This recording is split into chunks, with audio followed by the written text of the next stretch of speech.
Go. Oh, very good. Ready. Well, I got it. Uh, well, thanks everybody for letting the second harvest come in, tell you what's going on. We got a team here today. So Abby Snell's with us and Scott Mazur's with us. So they'll pop in as I stop sharing my screen now that we know the trick. So let's talk about second harvest. So this was really the Second Harvest Partnership is adding value to upcycled and surplus produce. So the whole idea here was how do we reduce waste at the farm level and the food system level, and how do we repurpose that into ingredients so that other institutions and the members here at Fork Food Lab can use local products in their ingredients and their final products. So that's where we're headed for. Um, So we've been doing a lot of work behind the scenes, which is can be disturbing at times. And let me tell you, there's just been so many different overlapping grants that Doug and I at Maine Farm and Sea Cooperative have put together over the last couple of years. Well, USDA really doesn't like that tangle of spaghetti, as we call it here affectionately. So we've spent about 8 months just trying to detangle everything, get things lined up so that all the partners had a clear path for what they were doing in the partnership. And so we look forward to the day now that going into year two that we can really get people engaged as a consensus building and really move the needle now that we've got most of the baseline ready to go. We had a lot of tomatoes show up here at Fork Food Lab this year. There are a significant number of partners. I think we're at 6. Here's a few of the logos just to turn what's going on. So remember, the Second Harvest Partnership was really built upon 3 projects. One was Marinara, the Maine Marinara Collaborative, which originated here with the Kendall Food Vision Prize. And then we added to that the Maine Immigrant Greens Collaborative, which had another Food Vision Prize.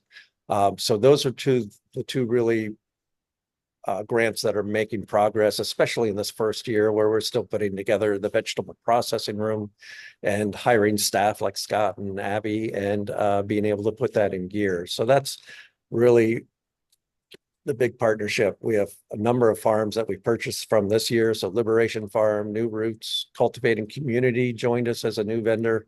And of course, Jordan's farm and her bevy of 12 more farms through the Farmers for Food Equity. Hey, Processors, Ron, yes, do you mind if I pop in one thing here? yeah. Just for folks who don't know the context of how the Maine Marinara Collaborative was catalyzed and then, which then partially catalyzed this new project, is for all those who come to these calls, whether monthly or not, and are like, okay, well, I learned a little bit, but that was about it, and then I leave. And then um, it took like 2 years for this group to meet monthly and like just get to know each other, build these relationships, build trust, build partnerships. And then when these ideas came along, we were like ready to jump on it, right? These ideas and funding opportunities came along. The partnerships, the relationships, the trust were built well enough to be like, okay, we can write a grant for this and have a pretty good idea that it's going to be successful because of these built relationships and collaborative ideas that are coming to the surface. So from this group, actually discussions in this group, the Marinara Collaborative was born. And then, from there it just keeps like snowballing. Anyway, so just a reminder, if you're coming to these meetings, you're like, oh God, I don't know if I got anything over time. This is what happened. So thanks, Ron.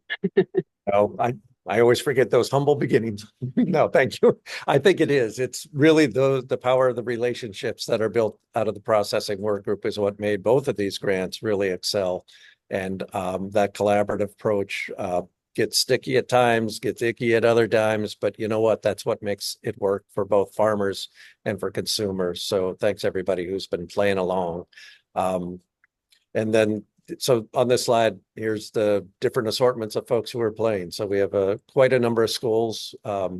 Remember, there's local purchasing incentives for schools. So they're really the focus of Maine Marinara this year and also the greens. But we've been doing plenty in the food pantries as well. So the charitable food system. And then as we move, hopefully we'll be having these ingredients coming out for hospitals who are still doing scratch cooking. Department of Corrections, we've worked pretty closely with over the last year, and Mark's been very gracious at saying, well, that's not quite the recipe. So how about this? And so Mark's been an integral part of getting our processor at Maine Food Group in Brunswick. Sam Miller is often at these meetings. He's making marinara sauce today, so that's a good thing. Department of Ag and Cooperative Extension have both been able to provide a lot of technical assistance and also funding for both the marinara and new projects that are coming along. And then our funders, CEI, CFNE, and Bangor Savings Bank have just stepped in to do. Bangor Savings Bank has just given us a line of credit. So now we're able to actually get farmers paid before January. But that's also a far cry from what used to happen. So typically, in that's food system processors will take your tomatoes, that's just fine. But when we sell the product, you'll get paid. So oftentimes farms were waiting 6 to 9 to 12 and even 24 months to get paid for products. So that was what marinara really set out to do, is pay farmers early. And we'll be talking with Bradley later on down the road also about future loans. So that'll be in the mix. Our distributors right now, Native Maine has been working hand in hand with us. I just got off the phone with Seth and Jimmy, who are the principals over there. That location, peak season, is going to be carrying the product as well. And what's the last one? Oh, I'll get another one. There's another distributor that we've been working with. Brickyard Hollow, I believe, is also doing, and they're interested in doing backhauling. So that's kind of the network that we've built over the years out of Processing Workgroup, and to get the funding for Second Harvest. The Second Harvest grant is a regional food system partnership grant. It's 3 years, and it's essentially $1.3 million, but that 0.3, that's all matched that we had to come up with. So just, I think we've talked about marinara. The greens has been a project that we've been specifically concentrating on food pantries to get started. So we're blanching and freezing. We started out with Harriet at the Brunswick Mid-Coast Hunger Prevention Programs kitchen. They did contract for us in the first year, 300 pounds on a day. At the end of last year and this year, we've been processing anywhere from 500 to 2,000 pounds a day with Atlantic Sea Farms. So we were able to use their processing line. Chopping and blanching kale is a lot like blanching and chopping collard greens, kale, and then all the other mixes like brassica leaves, Brussels sprout tops. And those have all been put into the food system, either through the charitable, through the pantries, or into schools. And those products are going to be dealt with in that second Kendall grant that we have. So through the Greens Project, we're working with Inner Presence on the left side of your screen. They've done about half of their 24 classes with recent immigrants to learn how to cook with locally grown greens, how to access them, and the difference between cooking fresh that they're all used to versus cooking from frozen, which everybody likes because it's all the work's already done. So it's been a pleasant surprise to find positives for that. St. Mary's in Lewiston has been, they're just about done with all of their course, all 24 classes. They've had up to 40 people at a class to learn cooking skills with these products, and also to do an influencer class, which is how do you tell your friends and family about local foods? And that was also supported with a specialty crop block grant. So pretty wide ranging set of programs that we built this on. One of our big numbers, we wanted to bring numbers, right? So these are tomatoes, onions, carrots, butternut squash. We're all pretty much fed into the marinara sauce, while the core vegetables, which would be carrots, potatoes, onions, garlic, and other greens, would go through core vegetables. Farms for Food Equity has really pulled the heavy load on getting those into the charitable food system. Collards and kale frozen, we kind of keep track of those separately. And then the upcycled are really those leaves and other things that we put into the mixes. Again, brassica leaves, Brussels sprout tops, really high nutrition, really something that was left in the field previous to this project, or sold on very small scale. So we've really brought these numbers up. In essence, these are the two, basis for the Second Harvest grant. Second Harvest itself, we're looking at buying some tomatoes to get into processing for Preble Street next door, but we've not yet gotten those funds secured. Overall, we're at 41,000 pounds actually purchased this year through these three grants, and our goal was about 37,000. So 10% over is a great place to be. One of the emphases that we wanted to have was how to get into small and new farms. How do you include them in food processing? Because when Sam Miller takes deliveries at Brunswick, he's looking for 1,000 pounds minimum before he can start up the machine to chop them. So we brought in and spec that we'd be taking small and new farmers can do smaller deliveries right here at Fork Food Lab. These are the new trays that Abby found, and one set of them. And as you see, we've got a mix of both plum tomatoes, which paste style tomatoes, which are great for the sauce, versus the slicers in the back row. But you can see these are more second grade quality. There's a lot of first quality there as well, but you can see some green, you can see some splitting. And then, so we did a request for proposals last winter, just after the Ag Trade Show.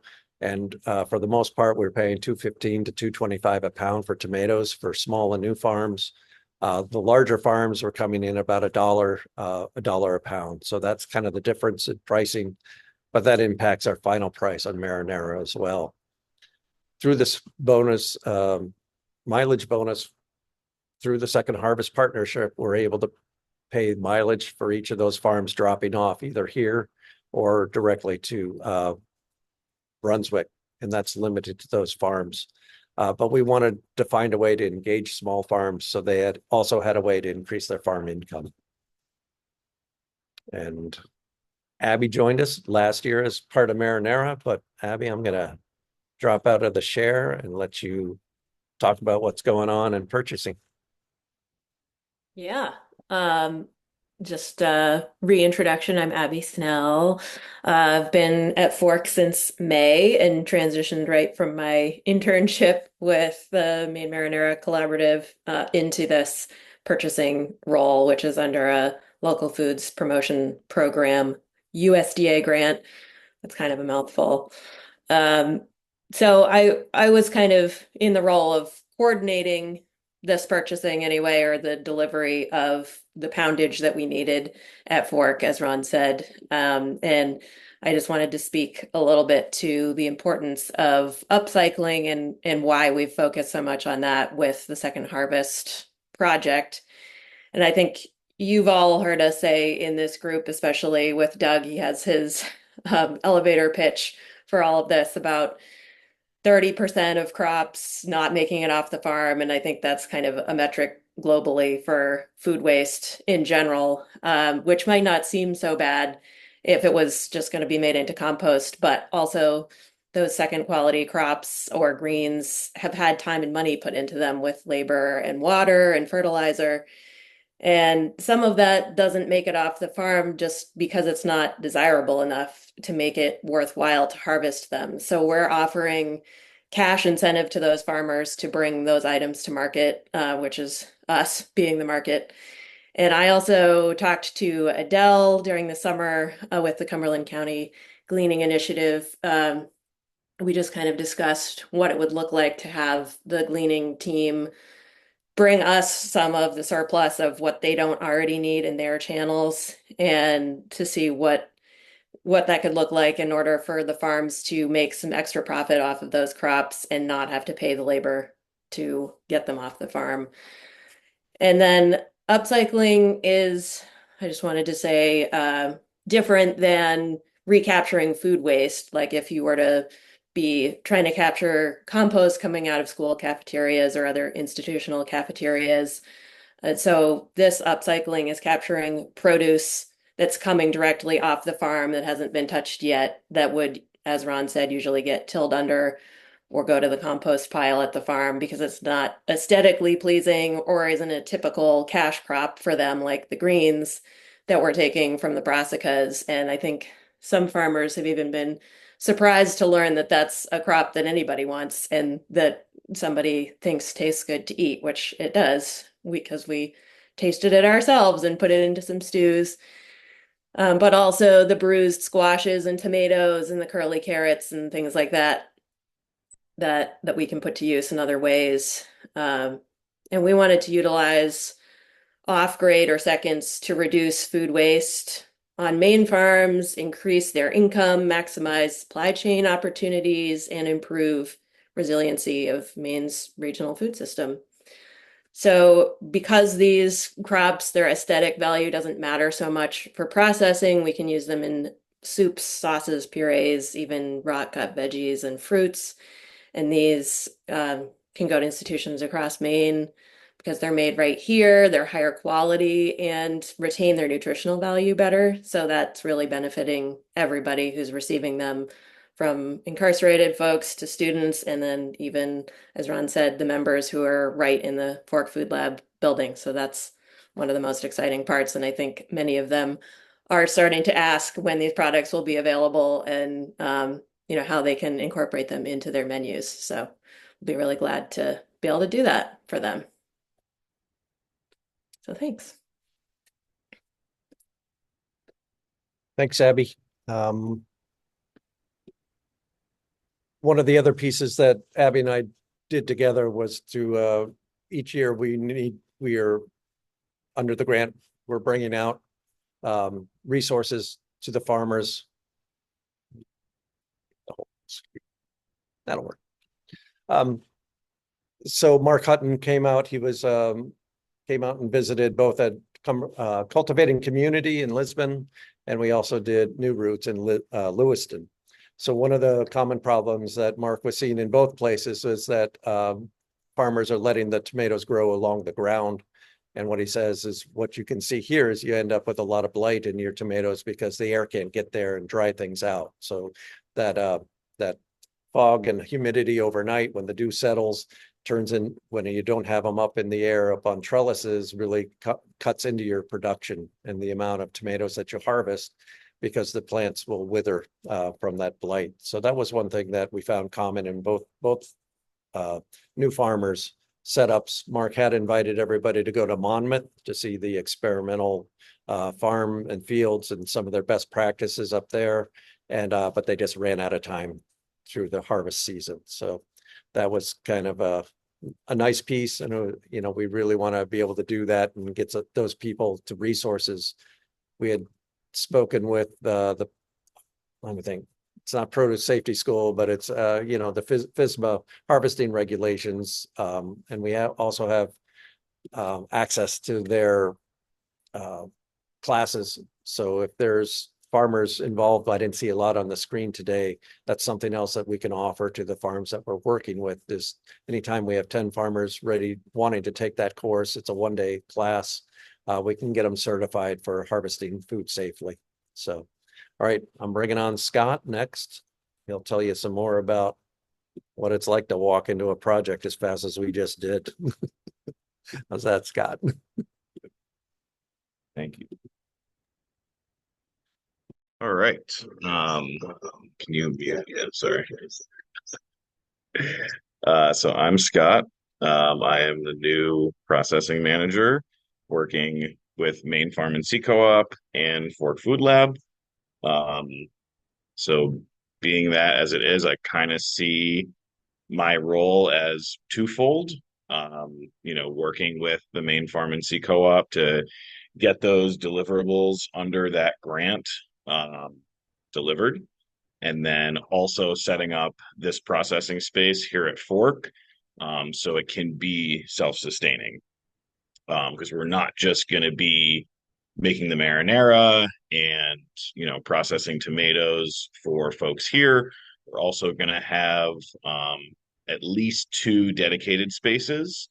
One is already reserved. I think the other one is in the process of being reserved. And so that's kind of like what I've been doing, or going to be doing. So Right now, we're kind of just in the process of planning and getting equipment and all that stuff. Um, we did receive a destoner, um, which basically is a gigantic food mill. It can process up to 1,200 pounds of food an hour. We're definitely going to be using that for tomatoes, possibly apples and butternut squash. We kind of got to um, get it hooked up and really see what we can do with it. That's going to be part of the fun of my job is, figuring out what we're going to do and how we're going to do it and how it's going to work. Um, this particular piece of equipment came from Italy, so it does not have an American plug, and the uh, requirements for electricity are too high to actually plug in. So we're actually going to hardwire it right into our system. So that should be happening within the next week or two, and then I can start to play around with it. Um, we have also ordered a gigantic food processor. It's really more of like a chopper, dicer, slicer. Um, and that can process 5,200 pounds an hour, something like that. Um, so, we got all kinds of different blades. So we can chop potatoes, onions, carrots. We're going to be getting a large peeler as well. So we can peel everything and really make everything as automated as we can. Um, so for me, I have a lot of experience in food service and restaurants and food co-ops and all that stuff. But I don't have a lot of experience processing food on this level. Um, so some of the things I'm going to be doing to learn more about that and be able to fulfill this requirements of this role. Um, I'll be taking several courses through the North Carolina State University. They have a bunch of great uh, courses on food processing through their online programs. So right now I am doing a sanitation for food manufacturing course. They have a HACCP plan course, a GMP course, and then they also have a acidified foods manufacturing school, which will meet the FDA training regulations for producing acidified foods. So I'll be doing that, and that'll be fun. Um, and then the kind of test kitchen piece will be creating these three base sauces. So they will likely be a tomato, butternut, or mix of winter squashes, and a carrot as well. And then I think I'm going to be working on three products for co-packing as well. So that's going to be salsa, pizza sauce, and one other one. There's another one. Um, so yeah, so over the next few months, we'll be kind of working with that stuff. We're going to get some different equipment to be able to measure the consistency of these products, making sure that we can consistently produce a consistent product and pack it safely, um, so that the folks we're delivering it to can have a reliable source for what they want. So I also met with the folks from the Western Mass Food Processing Center in Greenfield last week. And they have been just so amazing and open and willing to share um, with us. I mean, we're essentially basing this model on what they've been doing for 20, 30 years. Um, so I'm going to be heading down there later this month. I'm going to be shadowing them for 3 days. Um, and I'll be observing their production, their packaging, their GMPs and SOPs, how they're onboarding new clients. They also do a whole prototype process there.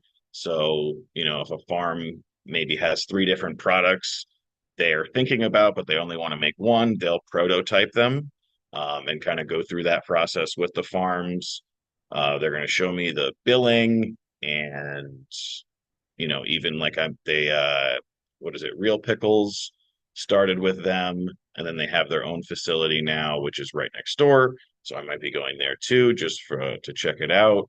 Um, So yeah, I'll be able to see their whole process from how they get these farms on board to the finished product. So that will be incredibly valuable for me. I don't think I'll have a big enough notebook to write down everything I'm going to learn. Um, but yeah, once we're really up and running at full capacity here, um, I'll be overseeing all the processing. Um, I believe I will have some assistance at some point, maybe. Um, and yeah, so I'll be checking in the orders, I'll be cleaning the veggies, processing the actual food, creating SOPs, figuring out how we're going to package these products, and of course, documenting everything. And then down the line, I think from what I heard recently, it's going to be in 2025. We are also going to be opening up a meat processing room.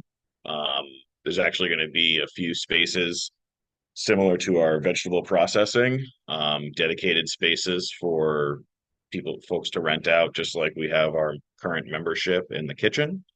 Um, and I will be overseeing that as well. So I will not be bored.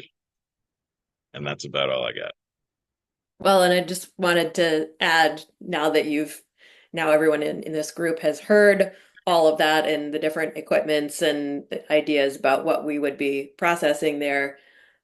Store that away and be thinking about products that would be helpful to all of you or people in your networks that you know um, within that realm that could be made in this new facility once it gets going. Yeah. Everybody, remember what the Second Harvest Partnership did. Ron, we can't hear you super well. I don't know what's going on. So you can you can That's on unmute too. yours as long as you don't Yeah, turn your volume. absolutely. All right. And Catherine, I see your hand up. We're not losing it. Don't worry. I guess you have to turn your volume. Okay. I'll turn my back on. Catherine, did you want to go? I had a question, so keep going. Okay. So Matriarch Foods was located here in Fort Food Lab during the pandemic. So that's kind of the modeling. Anna Hammond was very gracious to say, nope, duplicate it. It works for every place. You want to be where the food is. She moved her business to New York State, close to the upstate area where there's a lot of farms. She has easy access to processing grade vegetables. So you can cut, if you're buying things at a low enough price, then you can make ingredients out of those items. But the big plus here is, like we said, is those 80 food entrepreneurs that they need access to something that's a reliable ingredient. And so we've got the coaching to be able to take those ingredients that we're going to process and then be able to put them into retail items, because a lot of the items coming out of here are consumer packaged goods, and you're always getting a better price for those usually than what the margin is on a restaurant item or a school food service. You know how much margin there is in school food service. It is not much. So objectives, I won't bog us down too much because we're going well, but basically we're expanding, the items that we're going. So this year has been marinara sauce, the immigrant greens, and a little bit of dabbling with the ingredients because of our late start. We had delays in both finishing off the processing room, like the 85-gallon kettles. They take 9 months to show up. So it's nothing that happens very fast. So it's good to have this broad partnership to put this grant together. Scott went over tomatoes, squash, carrots are the first line of products. Objective 2 is really how do we engage with the farm community? And that, really grew out of this work here, out of the processing work group. So how to engage with folks, how to get them involved, and how to maintain so everybody has a share at making more revenue. And then really engaging at Fort Food Lab. How do we bring in the other members? But it's also offering that co-packing to farms. So Scott will be able to do the canned vegetables or the canned marinara sauce at a farm level, put the farm label on there, And that has proved, we cited for three recipes a year. So we'd be able to do contract processing out of here as well to give farmers another way to make those ingredients work. There's our marinara collaborative update that Alita got to crank out for us, but why don't we take questions and we can get finished up. How's that? So Catherine, do you want to start? Yeah, then sure. Great. We'll Deb, then Melissa will come back. So my question is for Scott, simply because you said it. You talked about meat processing. What ability of meat processing is going to happen at Fork Food Lab, and how soon? Is it raw meat processing, or is it cooked meat products that can then be sold on retail shelves or wholesale? Or I'm just curious to know where you guys are at with that. Great question. Um, so it is going to be raw meat products. So we have a few folks here who, well, only one right now who is able to package a consumer packaged good that has raw meat in it. And the, standards for that are super duper high. There actually has to be a USDA, what do you call it, inspector here while they're processing. So that'll be something that'll be happening when that is introduced. But there are other folks who aren't able to do that. And so, for example, there's a fella who makes empanadas here. He has to cook all of the meat for his empanadas in order to package them. When this room is open, he'll be able to package empanadas with raw meat and skip an entire step in his process. So that'll enable him to scale up. As far as the exact timeline, I'm not entirely sure. Yeah, it looks like Bill disappeared. But it's going to be at some point next year. Thanks. And Melissa? Hi. I just had two questions. So Scott, with you on the pack sizes and stuff, this is more of a statement. I really recommend you can ask me, or definitely going to your local distributors and finding out like what is the pack size that's the most popular. And they can even tell you like the segment, right? So like, you're gonna see a bulk package that's more popular, with institutions or vice versa. So definitely I would say use those distribution partners to get that market research that you need. And then my other question was, are you guys going to be doing like carrot sticks, like raw carrot sticks, or are you just par cooking things? If you're going to buy it, we'll do whatever you want. Well, the reason I say that is because so like Native Maine holds the DoD contract for both Maine and New Hampshire, and Yep. I'm talking thousands of cases a week just of carrot sticks and apple slices. And that's something that I know when I was running procurement there, I wanted to find like a local source.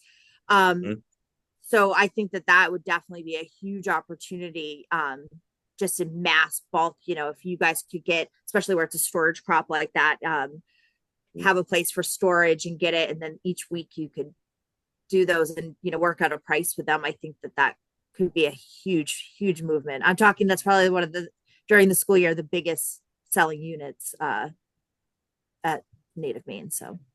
And Melissa, I will tell you that Native Maine told us that too. Like there is so much demand for that product in Maine, and they also are, saying it's hard to expand on that and maybe even offer it to restaurants because of the lack of local quality product that retains its nutritional value. And that's like they would buy everything we could make if we would Everything. sell it to them. Literally, like, don't even offer it to anyone else until you like maxed out. But on that point too is just being able to like kind of work with people on pricing too. So for instance, like when you do those contract bids, what you do is you submit pricing every 2 weeks, and you want to buy high when you submit pricing and then buy as low as possible. So like being able to kind of like work out pricing with them as well, saying, hey, you buy at this higher cost this day, and then the rest of it we're going to work out a lower price. So then that way they can, can make a little money off of it as well. But just having those like little abilities to of wiggle room is definitely, I think, huge. This is so exciting, just so you know. I'm very excited.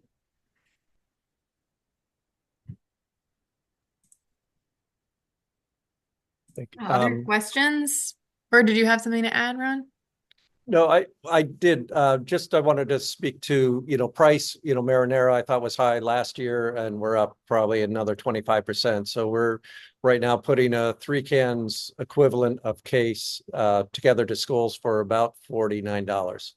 So that's well, if you did the equivalent case, so last year we sold a case, 6 pouches for I think it was $83. So we're up closer to $99 for that same case this year. And a lot of but they get the reimbursable funds for that product. So as long as you basically sell it like that, you're actually only paying 2/3 of that. You know what I mean? So I think that they're still winning. Yeah, and I think that was what I wanted to bring up. So USDA announced this week that they were renewing the local food for schools funding. So that will enable schools actually to buy this at 100% reimbursable. So even the shipping cost from native Maine will be covered. So that will essentially be a free product for them. So they'll have local foods. There are still about 60 districts that have to spend their money before December from last year.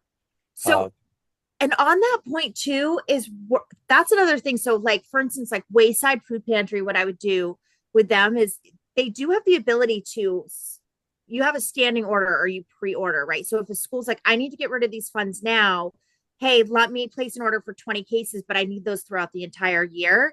And then that way they can just pay them for the 20 and then they'll ship them out as they go. So that's stuff that we've done as well, or I did when I was at Native Maine. So just keep that in mind for those schools that are like, I don't know, how am I going to, maximize my spending? That's another option too. Oh, thank you. I appreciate that. Seth, they didn't bring that up this morning, but I'll remind them. Thank you. Well, they're not me, so. No. Other questions about the partnership and the grant? And put on your calendars, December 18th, 9 to 4 will be a stakeholder workshop. Because you're in the processing work group, you are all stakeholders. So we'll be having a one-day event for that. So Alita, I'll put that in the agenda. We'll have that captured. But we want to definitely burrow into this logistics. How do you keep small and new farmers engaged and make it affordable for everybody? And then working into the logistics, which have always been a bugger beyond that as well. So hope you can attend and see some more work that you all started. Mark, I'm just noticing that you've come off mute. Did you have a question? This is Mark. I just wanted to applaud everyone. Ron, I've been following this group for over 3 years, and what you've just showed us, and it's amazing, your work, right? And keep it up. And I look forward to learning more about what you were doing at the Fork on the processing, second stage especially. Prepackaged case-ready meat products is a shortage, it's high demand at retail because there's a shortage of meat cutters, right? And I threw out a few weeks ago too, you all know that there was a major recall on apple juice and a lot of waste in our country. I don't know if anyone's looking at producing apple juice for our children, right? But I think that's an important necessity, given the fact that, we've got an abundance of apples in the state of Maine. They're just not being processed by humans. The deer like them, but it's not even good for them. Too much sugar, but keep up the great work. These numbers are just phenomenal, right? Certainly an eye opener. And I think it'll hopefully get traction, right? And just one last thing, celebrated with Reed Trees R Us. They just planted their 100th garden and they're expanding to community orchards. We're working with a local food pantry and hopefully raising funding to put that in there. And want to pick your brain because they're looking at a greenhouse and potentially could be a client as well. And it ties all back to our buy local loyalty program, where if you've got somebody produces something they think it's too expensive to sell at retail, please send them my way because we'll try selling it for giving it away for free initially. We did that with Green Meadow Farms. And we proved this one store that got behind it improved their gross profit by 19% because the customer had to spend more to get something for free. And that's not why we did this, folks. We did it to help a local farmer because they don't have the funds our national vendors have. It's all over the news. There's a lot of price gouging going on. Farmers work 7 days a week and they deserve to be paid well. So great job. Sorry to be so long-winded here, but I just want to get all that out, right? Thank you.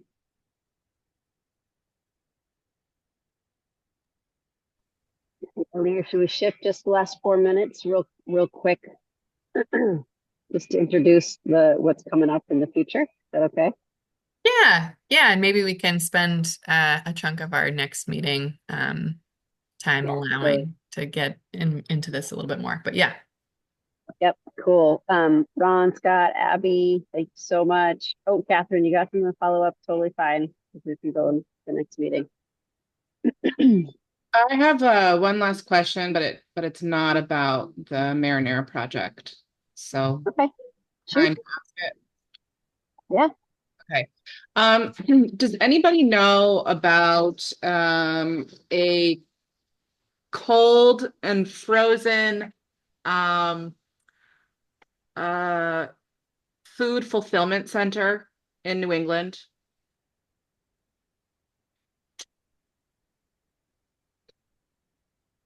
Oh, like a, What do you mean? Like a store, cold storage? Not just storage, a fulfillment center that would like organize and send out packages of cold or frozen products to customers for e-commerce. Catherine, I'm wondering if you've connected with the New Hampshire Food Processing and Hub Alliance, which actually works all the East Coast. And if not, we should hook you up with them because they might have some good answers for you, particularly on that one. Sorry, what was the last part that you said, Annie? My daughter was That's talking. okay. There's this entity called the something like, It's the correct New me, Alita. Hampshire Food Hub and Processors Network. There you And go. they've been doing a lot of work, like just inventorying, mapping what kind of resources there are around things like cold storage. So yeah, I'm not totally sure what like a fulfillment center is, but we can connect you with Catherine, Caitlin, sorry, not Catherine, over there to get you some more answers, Catherine. Yes, Okay. and Harriet just put it in the chat, and they're not just in New Hampshire, just so you know, they're all up and down the East Coast, I believe. So many more contacts than just in New Hampshire, but we can connect you with Caitlin. She's wonderful. She's been on this call before. Great resource. Yeah, so just it would be more about a company that can affordably ship food products because they're doing it on such a large scale. So instead of somebody paying $50 to get their meat in the mail, they would spend a little bit less than that. Yeah. I know there's Rainforest Foods also that took over Associated Buyers or bought Associated Buyers. Looks like you might want to check out their website because they're a pretty big outfit. And then I spoke to Walden Meats earlier this year. I don't know if they're too niche or how big they are exactly, but they're focusing on regional, as in New England and maybe New York too. So their whole focus is like local quality meats and distribution and like subscription packages and stuff like that. So I don't know if that's of any interest to you. Cool. And I know you saw Sarah's chat, so that's great too. Thank you, Sarah. It is noon, everybody. I just wanna real quick, if anybody is interested or itching to have so and so on a call to give a presentation, please feel free to go in the document that I just put in the chat and leave comments in there. There's a list of folks we have slated for upcoming work group presentations. And then below that, there's future meeting topic ideas. And so we have some folks like that we might want to explore, and then topics that we have been like hearing, again and again over the years now of what people want to learn about. So if you have ideas like, oh, yep, sustainable food packaging, leave a comment of a person or an entity that you would love to hear from. And we'll just keep moving forward. So we have local food counts slated for November. That's the work of the New England Food System Planners Partnership that many of us are a part of. And then in December, we semi-confirmed to hear from the Lewis and Auburn community market. So with Catherine, you're involved in that. Thank you. So just confirming that later. And then we don't, January, February, March, we don't know yet. So give us some ideas. Right. And Bradley, thank you for your idea in the chat. That's awesome. Okay. It is 12:01. We'll let you go. Alita, maybe you want to say goodbye and thank you, but I'll set up. Thanks, everybody. And thanks, Team Second Harvest, for the presentation.